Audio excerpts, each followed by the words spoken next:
बकरीद के दिन कुर्बानी जहां होगी वह सार्वजनिक स्थल नहीं होगा, जो निर्धारित स्थल और पहले से चली आ रही वहीं पर होगा। हम सुनिश्चित करें कि यह स्थान कोई सड़क, कोई चौराहा या कोई ऐसा सार्वजनिक पार्क या कोई ऐसा स्थल न हो जहां को लेकर के अनावश्यक विवाद हो। और कुर्बानी के बाद जो भी वहां पर सॉलिड वेस्ट पड़ा हो उन सबको निस्तारण करने की भी व्यवस्था की जानी चाहिए, चाहे वह आयोजक करें, चाहे वह नगर निकाय या पंचायती राज विभाग से जुड़े हुए लोग करें।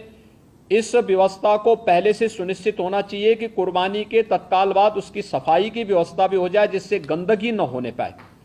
और वह जो सॉलिड वेस्ट आप डालेंगे वह एक ऐसी जगह रखना चाहिए जहां बस्ती से दूर हो, नहीं तो बहुत तेज बदबू करेगा। उसके बाद तमाम प्रकार की बीमारियां और अन्य संक्रामक बीमारियां वहां पर होने के खतरे होते हैं। इन चीजों को सुनिश्चित करेंगे। उसको पानी में बहाएंगे भी नहीं, ये भी सुनिश्चित करेंगे। जल जमाव न हो कहीं भी नगरीय क्षेत्र में, चाहे वह बकरीद से जुड़े हुए आयोजन हो, कावड़ यात्रा से जुड़े हुए हो, नाग पंचमी के कार्यक्रम हो, या फिर श्रावण पूर्णिमा के या सावन जो मेला लगता है अयोध्या में, कहीं भी जल जमाव न हो। और 31 जुलाई से 9 अगस्त के बीच में मुहर्रम भी है। देखिए, सभी आयोजन एक दूसरे के साथ जुड़े हुए हैं।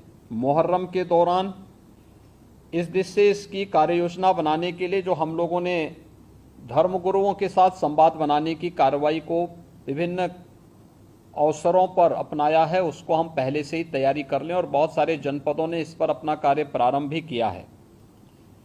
और मुझे लगता है कि हमें इसको एक निरंतरता देनी चाहिए। संवाद बनाने में कोई भी किसी भी प्रकार की कोई समस्या नहीं होनी चाहिए।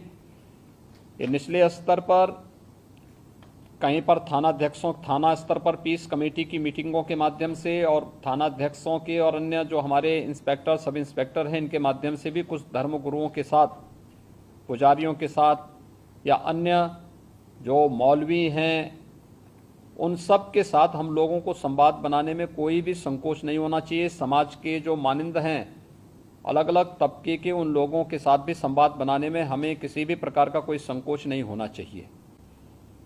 पर्व और त्योहार कोई भी हो, शासन की जिम्मेदारी बनती है वहां पर सुविधा देना और सुरक्षा का बेहतर माहौल देना।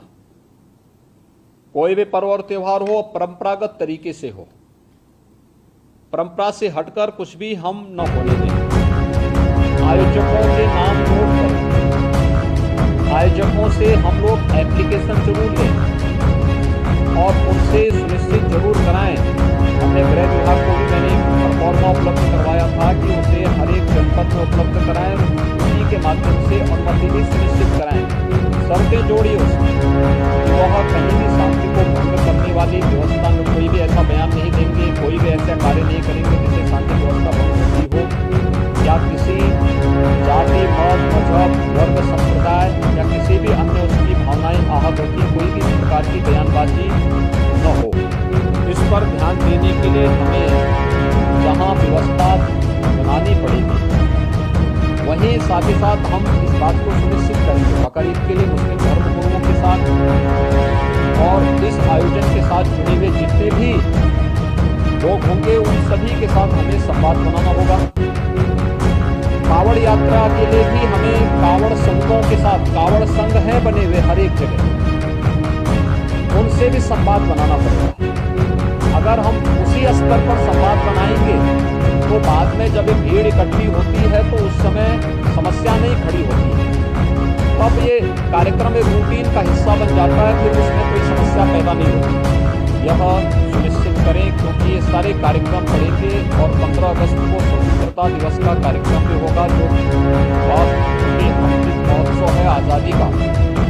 इस अवसर पर विशेष आयोजन होंगे, उन आयोजनों के साथ पूरा प्रदेश जुड़ेगा।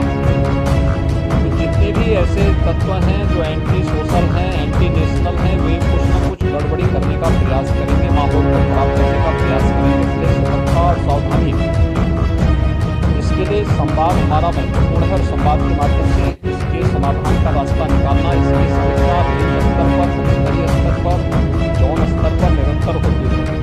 मुहर्रम के अवसर पर भी मुहर्रम से जुड़े हुए जो अलग अलग ताजिया लेकर के जाते हैं उनके साथ पहले से संवाद होना चाहिए।